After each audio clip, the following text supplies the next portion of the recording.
राधे राधे दोस्तों, आज हम शिव पुराण का पाठ शुरू करते हैं। शुरू करने से पहले मेरी आप सबसे विनती है कि मेरे चैनल को सब्सक्राइब, लाइक और शेयर करना ना भूलें, ताकि हम आपके लिए अच्छी अच्छी कथाएं और पुराणे ला सकें। ओम नमः शिवाय। चलो आइए शुरू करते हैं। आज हम आपको शिवलिंग की स्थापना, उसके लक्षण और पूजन की विधि का वर्णन तथा शिव पद की प्राप्ति कराने वाले सत्कर्मों का विवेचन सुनाते हैं। चलो आइए शुरू करते हैं। ऋषियों ने पूछा, सूत जी, शिवलिंग की स्थापना कैसे करनी चाहिए, उसका लक्षण क्या है तथा उसकी पूजा कैसे करनी चाहिए, किस देश काल में करनी चाहिए और किस दिव्य द्रव्य के द्वारा उसका निर्माण करना होना चाहिए। सूत जी ने कहा, महर्षियों, मैं तुम लोगों के लिए इस विषय का वर्णन करता हूँ। ध्यान देकर सुनो और समझो। अनुकूल एवं शुभ समय में किसी पवित्र तीर्थ में, नदी आदि के तट पर अपनी रुचि के अनुसार ऐसी जगह शिवलिंग की स्थापना कीजिए, करनी चाहिए जहाँ नित्य पूजन हो सके।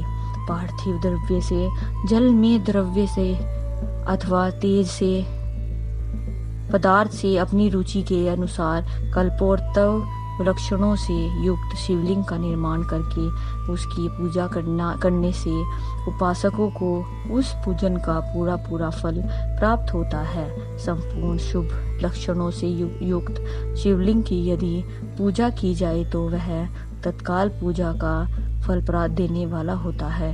यदि चल प्रतिष्ठा करनी हो तो उसके लिए छोटा सा शिवलिंग अथवा विग्रह श्रेष्ठ माना जाता है, और यदि अचल प्रतिष्ठा करनी हो तो स्थूल शिवलिंग अथवा विग्रह अच्छा माना गया है। उत्तम लक्षणों से युक्त शिवलिंग की पीठ सहित स्थापना करनी चाहिए। शिवलिंग का पीठ मंडलाकार, गोल, चकोर, त्रिकोण अथवा खाट के पाए की भांति ऊपर नीचे मोटा और बीच में पतला होना चाहिए। ऐसा लिंग पीठ महान फल देने वाला होता है। पहले मिट्टी से, प्रस्तर आदि से उसका अथवा लोहे आदि से शिवलिंग का निर्माण करना चाहिए। जिस द्रव्य से शिवलिंग का निर्माण हो उसी से उसका पीठ भी बनाना चाहिए। यदि स्थावर अचल प्रतिष्ठा वाले शिवलिंग की विशेष बात है। चल प्रतिष्ठा वाले शिवलिंग में भी लिंग और पीठ का एक ही उत्पादन होना चाहिए, किंतु बाण लिंग के लिए यह नियम नहीं है। लिंग की लंबाई निर्माणकर्ता या स्थापना करने वाले यजमान के 12 अंगुल के बराबर होनी चाहिए। ऐसे ही शिवलिंग को उत्तम कहा गया है। इससे कम लंबाई हो तो फल में कमी आ जाती है, अधिक हो तो कोई दोष की बात नहीं है। चरलिंग में भी वैसा ही निर्माण नियम है। उसकी लंबाई कम से कम कर्ता के 1 अंगुल के बराबर होनी चाहिए। इससे छोटा होने पर अल्प फल मिलता है, किंतु उससे अधिक होना दोष की बात नहीं है। यजमान को चाहिए कि वह पहले शिल्प शास्त्रों के अनुसार एक विमान या देवालय बनवाए जो देवगणों की मूर्ति से अलंकृत हो। उसका गर्भगृह बहुत ही सुंदर, सुदृढ़ और दर्पण के समान स्वच्छ हो। उसे 9 प्रकार के रत्नों से विभूषित किया गया है। उसमें पूर्व और पश्चिम दिशा में 2 मुख द्वार हों। जहाँ शिवलिंग की स्थापना करनी हो उस स्थान के गर्त में नीलम लाल, वेदुर, श्याम, मरकत, मोती, मूंगा, गोमेद और हीरा, इन 9 रत्नों को अथवा अन्य महत्वपूर्ण द्रव्यों को वैदिक मंत्रों के साथ छोड़े सद्धोजात आदि 5 वैदिक मंत्र द्वारा शिवलिंग का 5 स्थानों में क्रमशः पूजन करके अग्नि में भविष्य की अनेक आहुतियां दे और परिवार सहित मेरी पूजा करके गुरु स्वरूप आचार्य को धन से अथवा भाई बंधुओं को मनचाही वस्तुओं से संतुष्ट करे। याचकों को दर्जन सुवर्ण ग्रह एवं भू संपत्ति तथा चेतन गो आदि वैभव प्रदान करे। स्थावर जंगम सभी जीवों को यत्न पूर्वक संतुष्ट करके एक गड्ढे में स्वर्ण अथवा 9 प्रकार के रत्न भरकर सधो जाति वैदिक मंत्रों का उच्चारण करके परम कल्याणकारी महादेव जी का ध्यान करें। तत्पश्चात नाद घोष से युक्त महामंत्र ओम का उच्चारण करके उत्तम गड्ढे में शिवलिंग की स्थापना करके उसे पीठ से संयुक्त करे।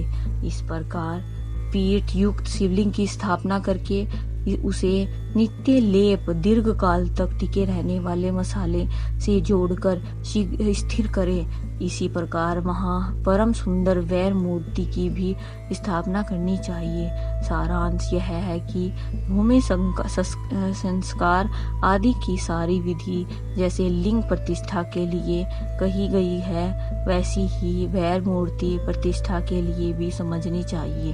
अंतर इतना ही है कि लिंग प्रतिष्ठा के लिए प्रणव मंत्र के उच्चारण का विधान है, परंतु वैर की प्रतिष्ठा पंचाक्षर मंत्र से करनी चाहिए। जहाँ लिंग की प्रतिष्ठा हुई है वहाँ भी उत्सव के लिए 12 सवारी निकालने आदि के निमित्त वैर मूर्ति को रखना आवश्यक है।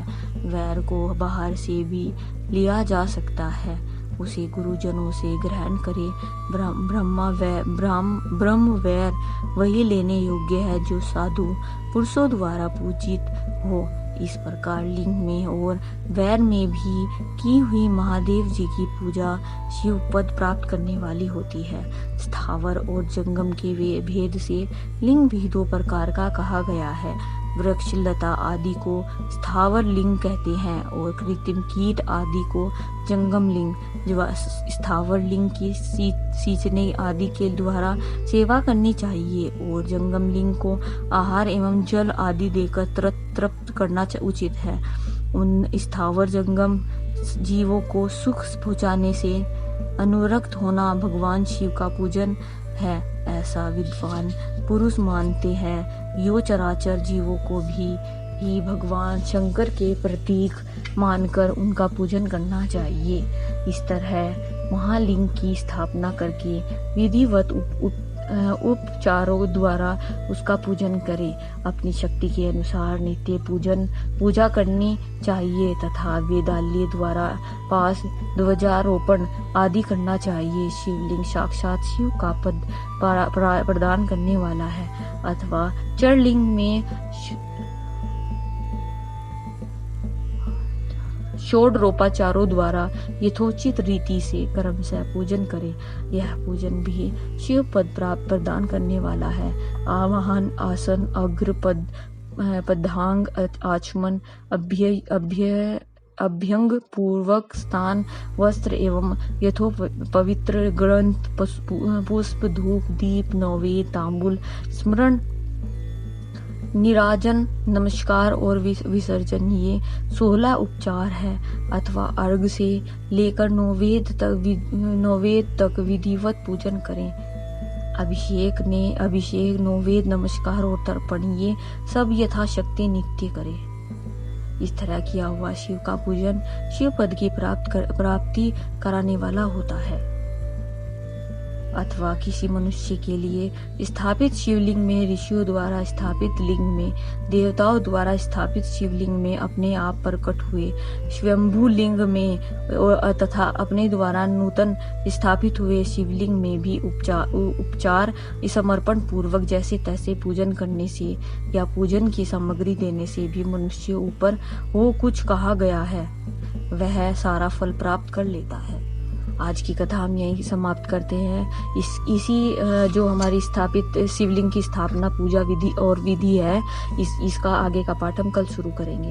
ओम नमः शिवाय। अगर आपको मेरी वीडियो अच्छी लगी तो बेल आइकन दबाना ना भूलें ताकि आपको मेरे आने वाली वीडियोस का नोटिफिकेशन मिलता रहे। धन्यवाद। ओम नमः शिवाय।